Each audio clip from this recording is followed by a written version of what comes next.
Boa noite, pessoal. Bom, eu sou o Fernando Genta, pesquisador da Fiocruz. Essa é uma aula da disciplina Fundamentos de Enzimologia, onde eu pretendo continuar a nossa discussão sobre ensaios enzimáticos, né? A gente discutiu na aula anterior a lógica, algumas, né, ideias, né, a lógica que baseia, né, a montagem, né, de ensaios enzimáticos. Só que agora a gente precisa discutir um pouco, né, como transformar as medidas de laboratório em quantificações de velocidade de produto. E esse é o tema dessa aulinha aqui, né? Um grande conceito, né, na verdade, assim, lembrando que a gente discutiu, né, um pouco ensaios contínuos, como é que se quantifica o produto, quais são as técnicas, né? Sempre buscando uma relação linear, um aumento linear da quantidade de produto ao longo do tempo, e isso é expresso, né, dependendo do ensaio que você tem, por absorbância, fluorescência, luminescência, etc. O grande conceito que a gente vai discutir agora é a ideia de curva padrão, especificamente curva padrão de produto, que é o que resolve um grande problema que eu vou apresentar para vocês aqui. Então, a gente definiu, né, a velocidade de formação de produto como a variação, uma das maneiras de você descrever a variação da concentração de produto ao longo do tempo. Isso é proporcional à concentração de enzima, se aquela condição de estabilidade na concentração do substrato for mantida. Experimentalmente, a gente mede a velocidade de reação pela variação na concentração ou na quantidade de produto. A quantidade vai ficar claro, né? Daqui a pouco por que a gente usa isso, né? Mas é a variação ao longo do tempo. O fato é que no laboratório, esse é o tipo de resultado que a gente obtém. Imaginando que eu tenho aqui uma propriedade que mede a presença do meu produto, nesse caso a absorbância, pensando que eu estou usando uma absorbância na qual o produto absorve e o substrato não, ou seja, uma propriedade diferencial que me permite diferenciar o produto do substrato, e ao longo do meu tempo de reação eu tenho o incremento dessa propriedade, dessa absorbância, porque a quantidade do meu produto está aumentando no meio de reação. A medida experimental que eu vou ter de velocidade corresponde então a uma variação na absorbância, eu coloquei isso como delta absorbância, em um intervalo de tempo, que seria ΔT. Então a velocidade é igual a delta absorbância por ΔT, e a unidade dessa velocidade, lembrando que velocidade sempre é alguma coisa em função do tempo, sempre vai ser um parâmetro bidimensional. A unidade vai ser absorbância por minuto. Absorbância por minuto não é uma velocidade de formação de produto, embora eu saiba que esse aumento de absorbância significa que o produto está sendo formado. Como é que eu transformo essa absorbância em quantidade de produto? Antes de eu chegar no uso da curva padrão, eu quero conversar um pouco com vocês sobre a lei de Lambert-Beer, que é uma lei que se aplica especificamente para a colorimetria. Como o meu exemplo é colorimétrico, né, ela é uma relação muito importante, muito relevante. Mas ela exemplifica algumas estratégias que são usadas para todo tipo de quantificação de produto. Então, a lei de Lambert-Beer nos diz que a absorbância ela é igual a A vezes B vezes C. A corresponde ao comprimento do caminho da luz, B ao coeficiente de extinção molar e C à concentração da molécula que absorve luz num determinado comprimento de onda. Outra maneira de eu descrever a concentração é quantidade de moléculas, né, mols por volume. Então, nesse caso, a unidade seria molar, né? Os seus múltiplos, né? Milimolar, micromolar, etc. Né? Na verdade, retomando uma coisa que eu falei no aula anterior, o que a gente sabe é que experimentalmente a absorbância ela é proporcional ao comprimento do caminho da luz, a gente vai discutir isso em detalhe, ela é proporcional à concentração, e para transformar essa proporcionalidade numa igualdade, eu crio esse conceito aqui, esse coeficiente, essa constante de extinção molar, e passo a dizer que isso é uma característica intrínseca daquela molécula, né? Enfim, Vamos conversar um pouquinho sobre essa lei em um pouco mais de detalhe. Então, o primeiro parâmetro aqui é o comprimento do caminho da luz. O que significa isso? Né? Isso significa que quanto maior for o comprimento do caminho da luz, maior vai ser a absorbância. Isso é até intuitivo. Você imagina aqui, ó, 3 cubetas diferentes, né, com amostras diferentes, incidindo a mesma quantidade de luz. Quanto maior for o caminho que a luz tiver que percorrer ao longo dessa amostra, mais encontros entre, né, os fótons, né, entre a luz e as moléculas em solução vão ocorrer, mais luz vai ser absorvida e menor vai ser a luz transmitida, menor a intensidade da luz transmitida. Então, quanto maior esse comprimento aqui, que é o A, né, maior vai ser a absorbância, mais luz vai ser absorvida. Isso é até consensual, né? Se a gente for pensar, em vez de uma cubeta, num pocinho de uma microplaca, isso é uma coisa que é mais usada em laboratório, onde a incidência e a leitura da luz transmitida, né, é vertical, né? A gente tem aqui, então, imaginando pocinhos com volumes crescentes de amostra. Quanto mais volume eu vou ter, maior vai ser o caminho que a luz vai ter que percorrer ao longo dessa amostra, menor vai ser a intensidade da luz transmitida, porque mais oportunidades a luz teve de ser absorvida conforme ela foi atravessando essa solução, né? Então a gente tem essa relação, quanto maior, nesse caso, o volume, né, maior vai ser a absorbância. E a gente tem uma relação proporcional de igualdade. Bom, o próximo parâmetro é o coeficiente de extinção molar. A gente diz que esse é um parâmetro que é característico de cada molécula. Se eu comparar duas moléculas com coeficientes de extinção molar diferentes, ou seja, capacidades diferentes de absorver a luz, quanto maior for esse coeficiente, maior será a absorbância. Isso é outra maneira de dizer que a capacidade que essa molécula tem de absorver aquele comprimento de onda, né, aquela luz em específica, é maior. Então, se eu tiver duas moléculas diferentes, na mesma concentração, uma tendo um coeficiente de extinção molar maior, maior será a absorbância, menor vai ser a luz transmitida. Então, isso aqui também é uma relação proporcionalmente direta. E o terceiro parâmetro é a concentração, que eu posso apresentar como C ou mol por volume.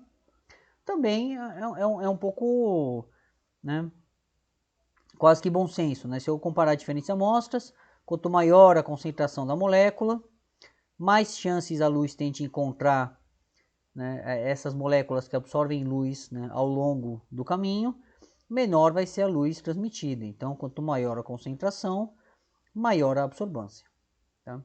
Então, entendendo bem a relação entre a absorbância e esses três parâmetros, eu posso imaginar uma situação muito particular, aonde se eu fizer as minhas medidas mantendo sempre o mesmo comprimento do caminho da luz, isso significa usar sempre a mesma cubeta, sempre o mesmo tamanho de cubeta no espectrofotômetro de cubeta, ou se eu estiver trabalhando com microplacas, né, usar sempre o mesmo volume de amostra. Ou seja, o caminho que a luz vai percorrer vai ser sempre o mesmo, comparando amostras diferentes. Se eu quantificar sempre a mesma molécula, e se eu usar sempre o mesmo volume nas medidas, eu posso dizer que a absorbância ela é diretamente proporcional à quantidade de moléculas da minha mistura de reação. Então, mantendo esses três parâmetros constantes, e manter esses três parâmetros constantes é quase que você ter um setup experimental, um desenho experimental que você mantém sempre o mesmo.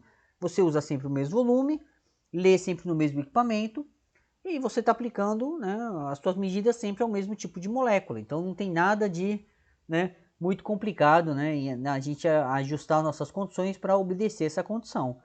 Então a minha absorbância vai ser proporcional à quantidade de moléculas, né, diretamente proporcional, né, e eu posso falar aqui que eu tenho uma equação de reta.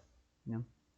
Essa relação ela é apresentada então nesse formato aqui, que é a famosa curva padrão, onde eu tenho uma relação linear entre absorbância e micromoles da molécula que eu estou medindo por colorimetria. Essa curva padrão na verdade, ela vai ser usada como uma régua, um fator de conversão, para eu poder transformar as minhas medidas de absorbância em micromoles de produto. Se eu quiser saber quantos micromoles foram formados, eu vou usar essa relação aqui. Essa relação ela é obtida através da medida do cálculo da inclinação dessa curva, do coeficiente angular. Eu vou fazer uma relação de delta absorbância por delta micromoles. Eu vou pegar a variação que eu observo na absorbância ocasionada por um aumento na concentração daquele produto. Né? Essa inclinação, então, né, ela vai ter uma unidade de absorbância por micromol, nesse meu exemplo. Tá? Então, esse aqui é um fator fundamental para a gente poder ter resultados, né, de ensaios enzimáticos em unidades, né, que sejam coerentes com aquela denominação da IUBMB, que é micromoles por minuto. Bom, como é que eu vou realizar esses cálculos de atividade? A primeira estratégia, né, que a gente tem para usar a curva padrão para fazer essa conversão é através de uma regra de 3. Então eu vou resolver um exemplo aqui para vocês. Então vamos imaginar que eu tenho aqui o meu ensaio de atividade, é um ensaio descontínuo, eu vi a absorbância aumentando ao longo do tempo. Incubei por 60 minutos e a absorbância aumentou 0,6 unidades. A minha velocidade, que é definida pela inclinação dessa reta aqui, é delta absorbância por delta T, então 0,6 unidades de absorbância por 60 minutos. Fazendo essa divisão, eu tenho esse valor aqui, 0,01 absorbâncias por minuto. O que significa esse número? É preciso lembrar que todo parâmetro bidimensional, toda unidade bidimensional, implica uma relação de proporcionalidade. Então, nessas condições aqui, esse número significa o quê? Que a cada minuto que passa, a minha absorbância ela aumentou de 0,01 unidades. Esse é o significado desse número aqui. Então, essa é a minha medida de velocidade, expressa como relação, né, de proporcionalidade entre tempo e absorbância. O passo seguinte é fazer a mesma conta, né, para a curva padrão. Então, pegando a minha curva padrão, eu olho aqui e vou calcular a inclinação, pegando o delta absorbância, né, e dividindo pela variação na quantidade de moléculas, né, de produto. A unidade vai ser absorbância por micromol. Aqui no meu exemplo, né, eu tive um incremento de 2 unidades de absorbância ao adicionar 1 micromol daquela molécula na minha mistura de reação. Ou seja, ao preparar uma mistura de reação, né, com aquele volume definido, medindo naquele equipamento, né, no espectrofotômetro, né, eu preparo uma mistura que tenha essa quantidade de micromoles naquelas condições, né, naquele volume, e meço no mesmo equipamento. Essa razão aqui, no meu exemplo, é igual a 2. 2 absorbância por micromol, essa unidade. Também significa uma relação de proporcionalidade. Significa que a cada micromol de produto que eu tenho no meu tubinho, na minha mistura de reação, eu vou ter um aumento de absorbância de 2 unidades. Tudo bem? Tendo essas duas relações, né, relação entre absorbância e tempo e relação entre produto e absorbância, eu posso desenhar essa regra de 3. Então, do meu ensaio enzimático, eu tenho essa relação. A cada minuto, a absorbância aumenta 0,01. Da curva padrão, a cada micromol, a minha absorbância aumenta 2 unidades. Eu posso construir essa regra de 3 aqui. A cada minuto, a minha absorbância corresponde a 0,01 absorbância. E eu sei que 2 absorbâncias correspondem a 1 micromol. Se eu resolver essa regra de 3 aqui, descobrindo x, eu vou saber a quantidade de micromols que corresponde a essa absorbância aqui, seguindo essa relação de proporcionalidade, e essa vai ser a quantidade de micromoles gerada em 1 minuto. Quantidade de micromoles gerada em 1 minuto é a definição de velocidade de reação. É a minha definição de atividade enzimática. Resolvendo então essa regra de 3 aqui, o que eu vou ter? X vai ser igual a 0,01 absorbância vezes 1 micromol, multiplicando em cruz aqui, dividido por 2 unidades de absorbância. Então, na verdade, aqui eu estou pulando uma etapa, mas eu acho que isso é tranquilo, né? Eu multiplico em cruz e passo esse cara aqui dividindo, né? Seria isso, né? Então, seria x vezes 2 da absorbância igual a absorbância, ao 0,01 absorbância vezes 1 micromol, e aí eu passo esse 2 absorbância dividindo. Eu posso dividir aqui, cancelar, né, a absorbância aqui, resolvendo a conta, né, vai ser 0,01 dividido por 2, dá 0,005 micromol, que é a unidade que permaneceu aqui na minha divisão. Então, isso significa que eu tenho uma velocidade de 0,005 micromol em 1 minuto, por minuto. É o que está expresso aqui nessa regra de 3. Então, daqui eu já tenho uma medida de velocidade que eu posso já transformar, né, diretamente na unidade internacional. 0,005 U. Para eu ter um número mais bonitinho, né, eu transformo isso em milius, né? E aí aquela brincadeirinha, né, de eu multiplicar por 1000 e dividir por 1000, né, o mesmo número, né? Vai dar a mesma coisa, né? Então aqui eu multiplico por 1000, dando 5, e aqui eu divido por 1000, virando miliu. Ok? Bom, a segunda maneira que a gente tem de usar a curva padrão para calcular a atividade enzimática está relacionada àquela técnica, né, que é muito ensinada, né, em alguns cursos de graduação, farmácia, por exemplo, que é a análise dimensional. Então, é olhando para as dimensões, para as unidades dos meus parâmetros e vendo se através, né, de operações eu consigo explorar essas unidades para chegar no valor que seja interessante. Isso é uma das estratégias, né, da análise dimensional. Então, eu vou ter aqui a inclinação do meu ensaio é 0,01 absorbância por minuto. A inclinação da minha curva padrão é 2 absorbâncias por micromol. E a maneira que eu tenho de calcular a minha velocidade de reação é dividindo a inclinação do meu ensaio pela inclinação da curva padrão. Como é que fica isso? A inclinação do meu ensaio é 0,01 absorbância por minuto. A inclinação da curva padrão é 2 absorbâncias por micromol. Quando eu faço essa divisão, né, a maneira de eu dividir é eu, né, multiplicar o numerador pelo inverso do denominador, né? Olha só que coisa, né? Vocês acharam que vocês nunca iam usar isso, né? Enfim, aí o que vai acontecer? A gente cancela aqui as absorbâncias e fica com 0,01 micromol dividido por 2 minutos. Né? Isso aqui vai dar 0,005 micromol por minuto, que são as unidades que permaneceram. É o mesmo número que a gente obteve no slide anterior, tinha que ser, porque são os mesmos dados, né?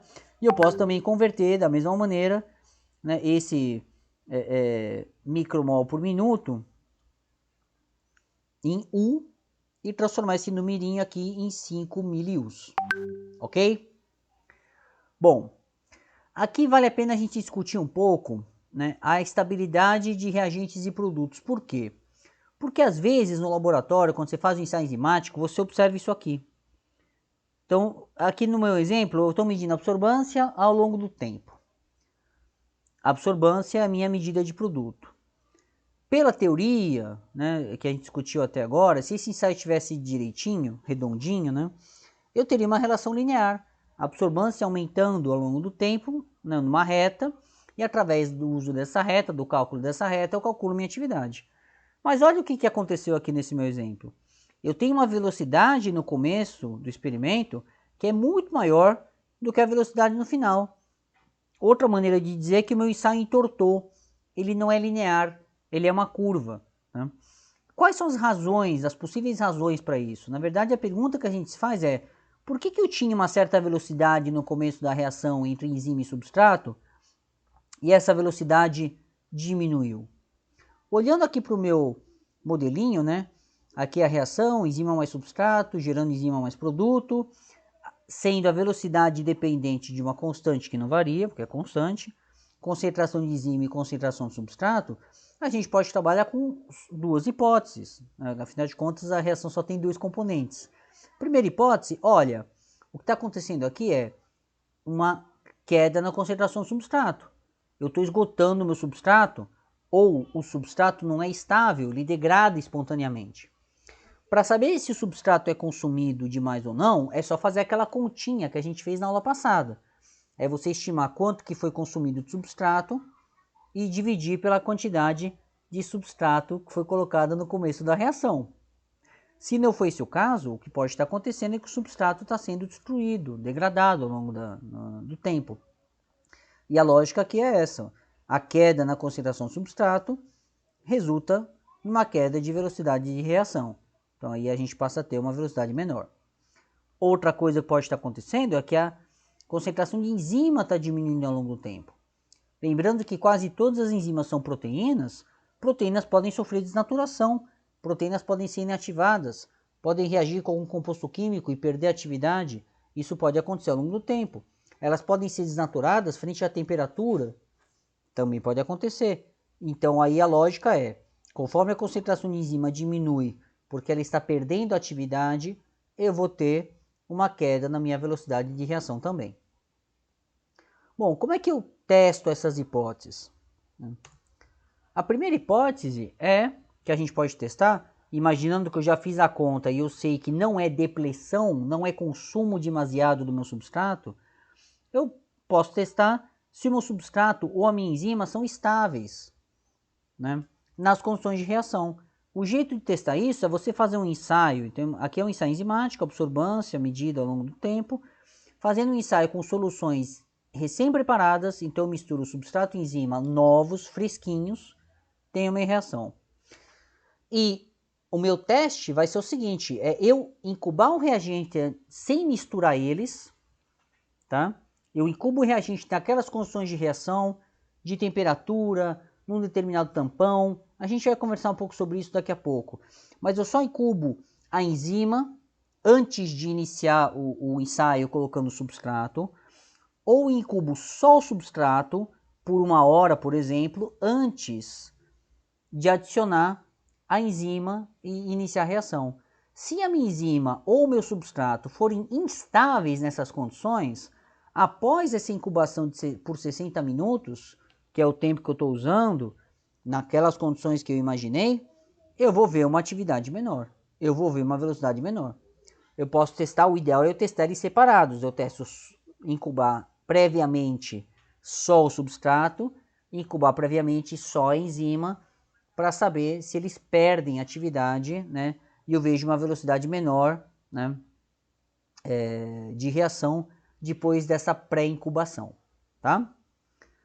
O outro teste também, outra possibilidade que pode acontecer, é que o meu produto seja instável. Se o meu produto for instável, o que vai acontecer é que conforme ele vai sendo gerado, ele vai sendo destruído, e em tempos mais avançados de reação, eu não vou ter o acúmulo de produto que eu esperava ter, porque parte dele foi degradada. Isso também é muito fácil de testar, só que aí o que você vai fazer? Você vai fazer uma curva padrão, então aqui uma relação de absorbância por micromol, curva padrão, colocando quantidades crescentes daquela molécula, fazendo isso com uma solução recém-preparada, ou uma solução que foi pré-incubada naquelas condições de reação pelo mesmo tempo. A gente está usando 60 minutos, então se o meu produto for instável, o que vai acontecer é que a minha curva padrão feita com a solução pré-incubada vai ter uma resposta muito menor do que a da solução fresca. Bom, aqui eu também quero destacar uma coisa que é fundamental para que os ensaios enzimáticos tenham uma boa qualidade. É fundamental você sempre fazer controle de enzima e de substrato. O que é isso? É você, imagina que você tem um ensaio enzimático aqui, quando você mistura enzima com substrato, a enzima é a tua fonte biológica, o teu extrato, o teu homogenato, né? E o substrato é aquela molécula que você preparou, né, numa determinada concentração. Lembrando que o ideal é que a concentração seja muito alta, para que ele não sofra variação ao longo do tempo, né? Então, quando eu misturo os dois, eu tenho aqui o meu ensaio bonitinho, a absorvância aumentando ao longo do tempo. Agora, se eu incubar só enzima ou só substrato, a absorbância ela tem que ficar próxima de zero, ela não pode aumentar. Eu não tenho que ver formação de produto.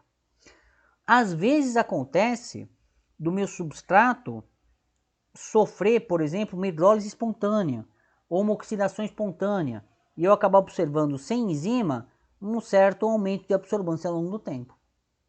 Às vezes acontece do meu homogenato, do meu extrato, possuir moléculas de substrato ou parecidas com o substrato que vão acabar gerando o produto que eu estou quantificando.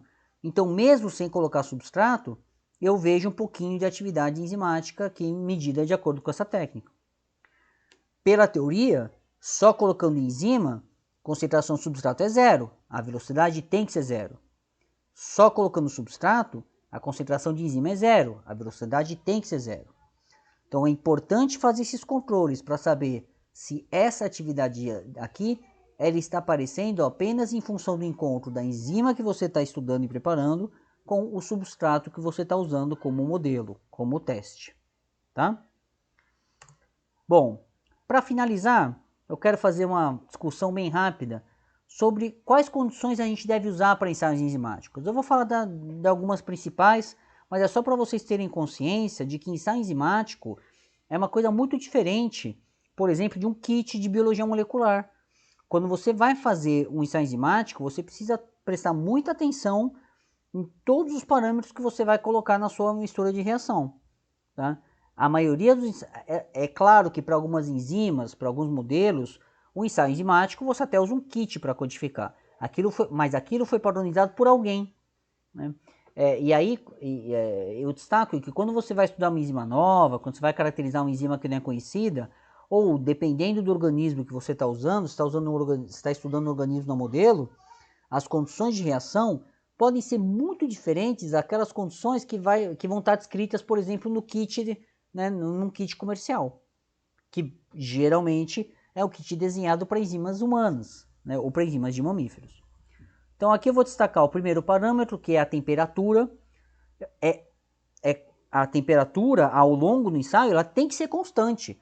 Os ensaios são incubados em banho-maria, às vezes em estufa, embora o ideal seja um banho-maria, porque o contato, né, da água com a parede dos tubos, né, ou das microplacas, né, vai fazer com que a temperatura seja atingida mais rapidamente, seja mais homogênea e assim por diante. Né? Mas no laboratório, por exemplo, a gente tem feito ensaios enzimáticos em máquina de PCR, para manter a temperatura constante durante a reação. Né? Eu até brinquei, acho que na primeira aula do curso, de que uma reação de PCR é um ensaio enzimático mal feito. Né?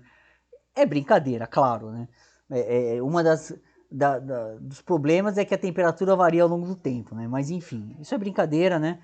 O fato importante aqui é que reações enzimáticas, como qualquer reação química, variam com a temperatura. Quanto maior a temperatura, maior a velocidade de reação. A gente vai ter uma aula só para discutir isso em detalhe. Então, se você quer medir aquela velocidade constante ao longo do tempo, aquele incremento de produto ao longo do tempo constante, que teoricamente corresponde à quantidade de enzima que você está medindo, né? Você precisa manter a temperatura constante. O padrão da IUBMB é 30 graus Celsius. Por que não é 37, que é a nossa temperatura fisiológica?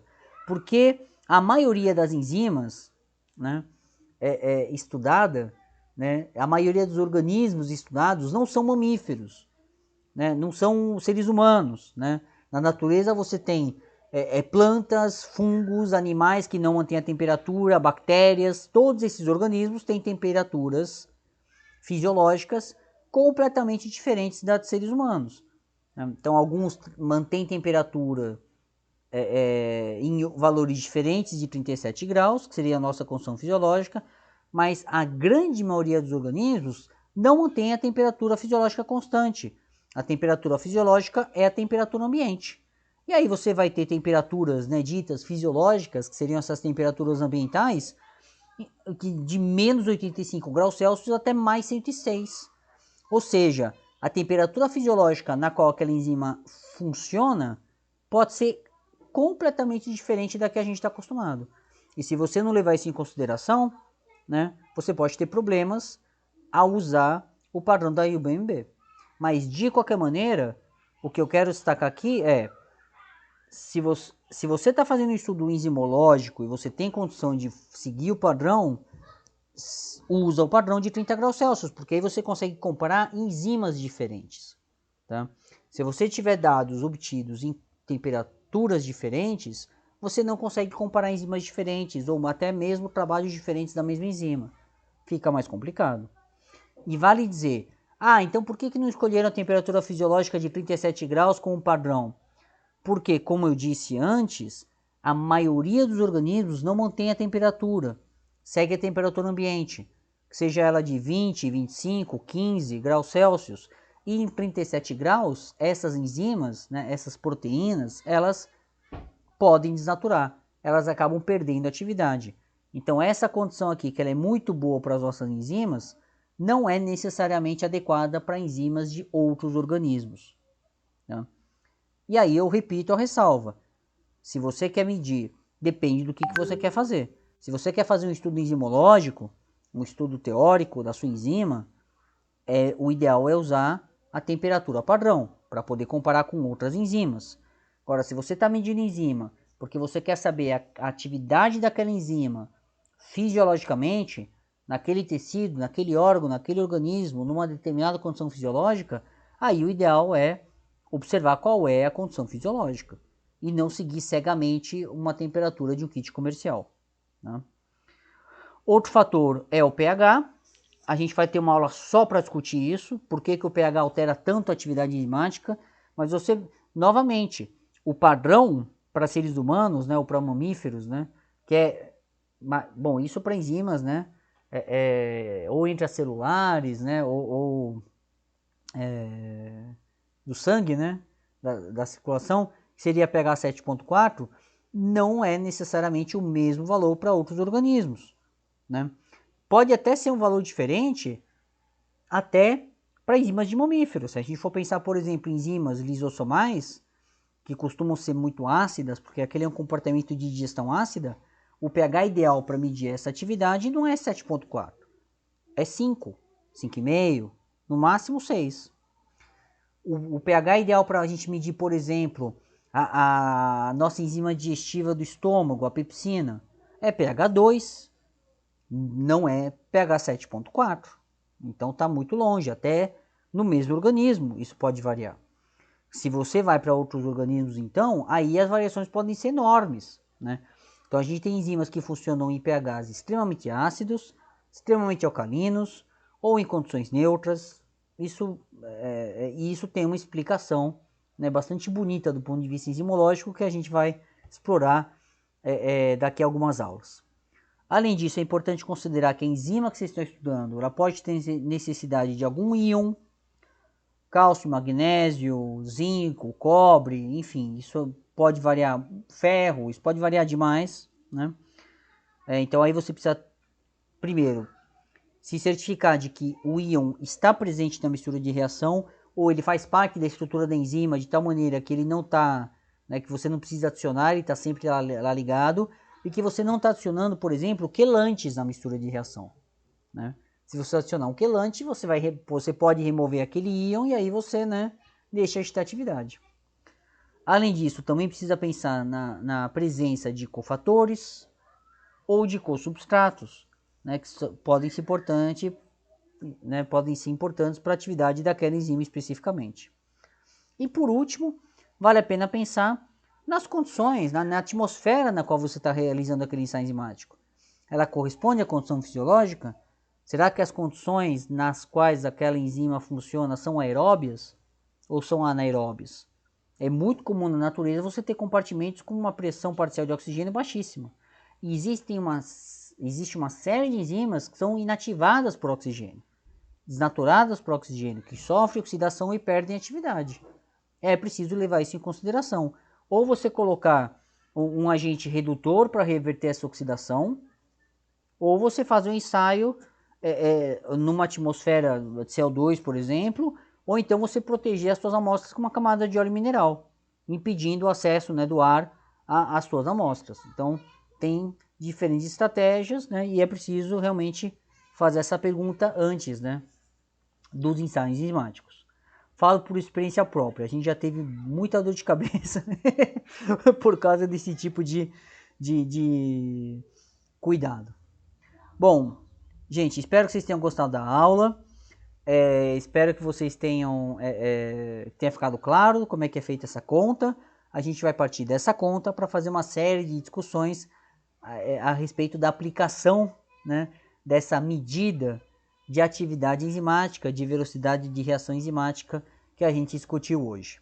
Um beijo a todos, se cuidem e até a próxima. Tchau, tchau.